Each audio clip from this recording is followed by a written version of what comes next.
very much, Chair. So I have some questions about deregulation. So there was, after the election, the government had I think it was called an economic reform roundtable. Is that right? Yeah. Yes. Is that what it was the called? The Treasurer's roundtable. Yeah. Yeah. So it was called is that the right name? The Economic Reform Roundtable? Yes. I think so, yeah. That's correct, sir. Yeah. Rings a bell. And did you go to that, Minister? I attended a lot of it, not all of it, but a lot of it I did. Yeah, and it was in the Cabinet Room. It was. It's a very democratic place to have a meeting. It's an important room, yeah. How many people went, do you think? I'd have to take that on notice, but the table was full, so I don't know if I've got that detail because it was run by Treasury. But there would have. So you were there, and the Treasurer was there. Yeah. Did the Prime Minister go? He did attend the first. I think maybe the first morning.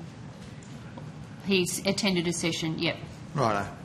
And how many other ministers went? With other. Oh gosh, it feels like a long time ago. I would have to take that on notice. There were other ministers that came in and out. Right. Yeah. Okay. But it wasn't primarily for, it was led by the Treasurer, essentially, and limited space in the room. And then you flew in some people, like some regulators and some others, business people. Mm-hmm. It was run by Treasury, not Finance, so I don't have any of that information with me today. We can definitely have it tomorrow. So Treasury ran it, did they? Yeah. Yeah. Okay. And then one of the outcomes of that Economic Reform Roundtable was some deregulation endeavours. One of them was the government writing to the regulators. Yep, we did that. You remember that? Yeah. Yeah. So did the Treasurer write to the regulators, or was that you and him? We both did. Yeah. You both did. Yeah. And how many regulators did you write to? All of them. How many are there? More than I 38 immediately knew. 38? Yeah. 38 letters. Okay, 38 regulators. So 38 pieces of paper. And how did you send the letters? How did you email them to them? Did you? Yeah, this is again primarily Treasury, but yeah, let's go and see what we can provide. But you countersigned the letter. You're the finance minister. Yeah, I think I did all of them. Okay. Did I do all of them? Yeah. Thank you, Rachel. Because you have some role on deregulation, don't you? Yes. Yes. Okay. Is that why you countersigned the letter? Yes. Okay. Okay. So you sent 38 letters to the regulators, asking them what their ideas are on deregulation. Is that right? Mm-hmm. Okay. Okay. And this is a bit like asking Dracula if he wants more blood, I suppose, at the blood bank. But so what did they come back with? Well, all the letters are published. I understand. So there was a number of ideas. Yeah. So which ones do you think are good? Well, we're working through all of those in consultation with the relevant ministers and their departments. Okay. So, what do you think are the top priorities that came out of the regulators' letters? I'm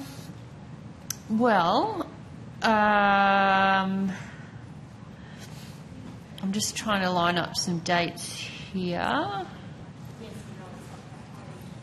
I'd have more information for you tomorrow on this. Finance's main role has been on developing the first regulatory or dereg bill. That's where we've put the most effort in post the round table, which we got through the Parliament last year. But we're working through them, in short. Decisions are yet to be made or finalised. There's some work that the Treasurer has announced in relation to some reform or some work being done around ASIC, but again, we'll bring that tomorrow because it's not really relevant here. Okay, but you're the Minister for Deregulation, in effect, are you not? I have that as part of my portfolio responsibilities within Department of Finance. And so we have done our first bill, the Regulatory Reform Omnibus bill, which we took through the Parliament and passed without your help, unfortunately, Senator Bragg, last year. And we have an ongoing role in that sense of now, looking at the next tranche and things like that. And we work with the Treasurer and other ministers on that. Okay, so I guess the question is, you've got 38 letters, you've got ideas in there. Are there any really good ideas that you're... Well, I'm just not in a position to speculate on those whilst we're going through. And look, to be fair, they don't all sit with... Well, most of them don't sit within the finance portfolio.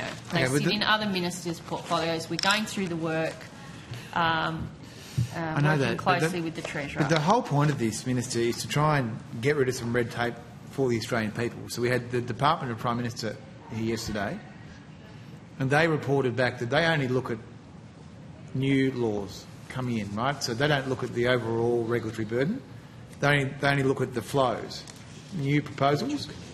So if we want to try and get, the jackboot off the neck of the Australian economy, which is kind of sinking under the weight of red tape, you've got an economy-wide role as the Minister for Deregulation, in effect. So I'm trying to work out what urgency is being attached to these proposals or any of the other proposals that came out of the Economic Roundtable. Well, I mean, the first test of that was the bill that we brought before the Parliament. But that was a nothing bill. Well, was it? It only repealed two things.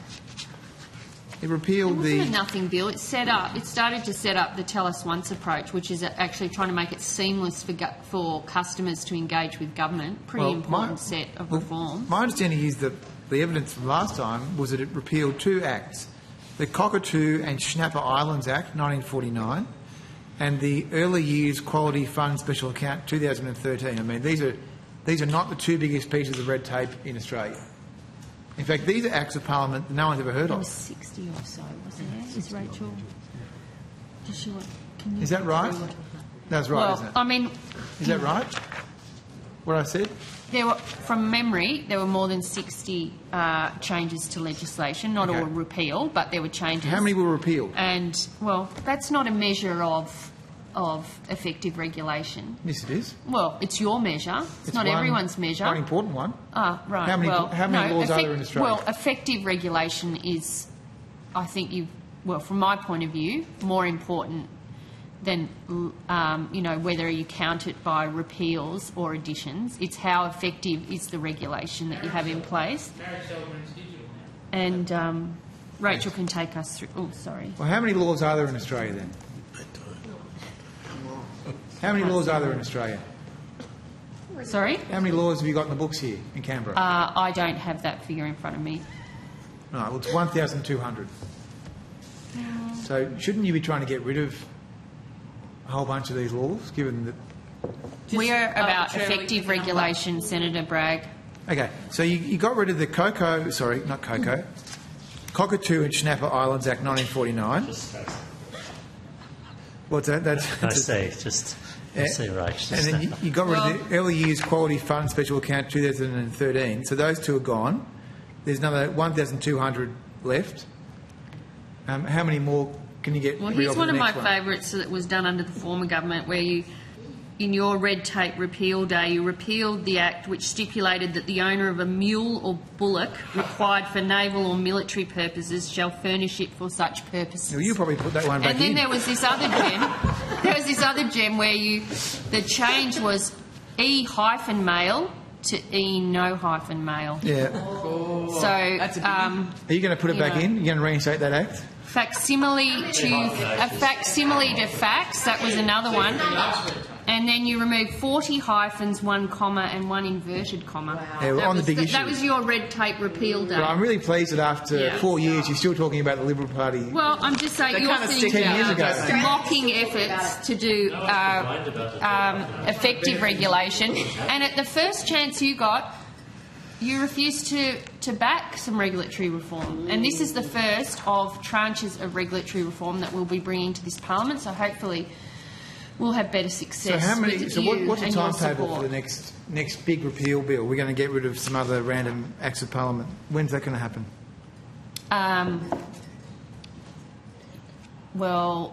Decisions will be made about that. I can't give you a date right now, but the work is underway. And are you looking to pare back regulations as well? We are if it makes sense, like if I think the approach that I'm trying to bring is effective regulation, like better regulation. It's less about less and more, and Okay.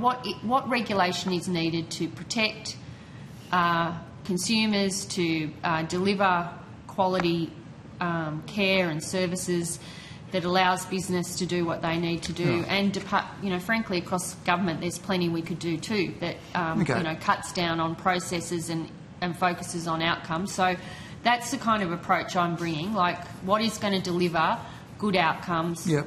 What's the regulatory settings for that? If it means less regulation, then I'm up for that. Or if it means tweaking regulation, I'm up for that. So in the Omnibus Bill, which repealed Cockatoo and Schnapper Islands Act, how much did that save? What was the regulatory saving there? Sorry, can you just repeat that? So one of the 2 acts you've repealed so far in your deregulation agenda is the Cockatoo and Schnapper Islands Act 1949. How much was the regulatory saving on that repeal? Senator Rachel Lantone, First Assistant Secretary, Commercial Group. Senator, you may be aware that there are discussions being had and a Productivity Commission recommendation on measurement of burden, and that, of course, conversely is also about measurement of removing burden. There are quite a wide variety of ways in which these things are measured and little evidence on which of them work. And so the government is currently considering the Productivity Commission's recommendation, which landed at the end of last year. With the greatest respect, that had nothing to do with my question. My question was, what was the regulatory cost saving from the government repealing the Cockatoo and Schnapper Islands Act 1949? Senator, the Regulatory Reform Omnibus Bill had a range of measures, over 60, and in so making those changes, I think your point about measuring the reduction in burden would involve a measure. How much money did it save? This is not a trick question. How much regulatory savings have been achieved by repealing the Cockatoo and Schnapper Islands Act 1949? Senator, as I mentioned, that would involve an actual way in which to measure that, and the Productivity Commission has provided a recommendation on that matter. Okay. So it sounds like you haven't measured it. Have you not measured that? Senator, we've measured the benefit in a qualitative sense, but not in a quantitative Not quantitative, sense. so you don't know. Okay. What about the Early Years Quality Fund Special Account 2013? Same answer? For all of the measures of the Omnibus Bill, Senator. Okay. Well, that's disappointing. Well, finally, can I just ask you, have you met with all the relevant Cabinet Ministers in relation to the deregulation proposals that have been sent to you by the 38 regulators? About that matter? About those matters? No, but I have spoken, I think, I have spoken with Cabinet Ministers about deregulation and regulatory reform. But not about the proposals that the regulators sent Well, to you? that'll form part of the ongoing work. Like, we've got, like, within 3 months of being re-elected, we had a bill in the Parliament. I delayed it at the request of the opposition so he had more time to consider it, otherwise we would have passed it sooner. It got passed in December. We're working on the next stage.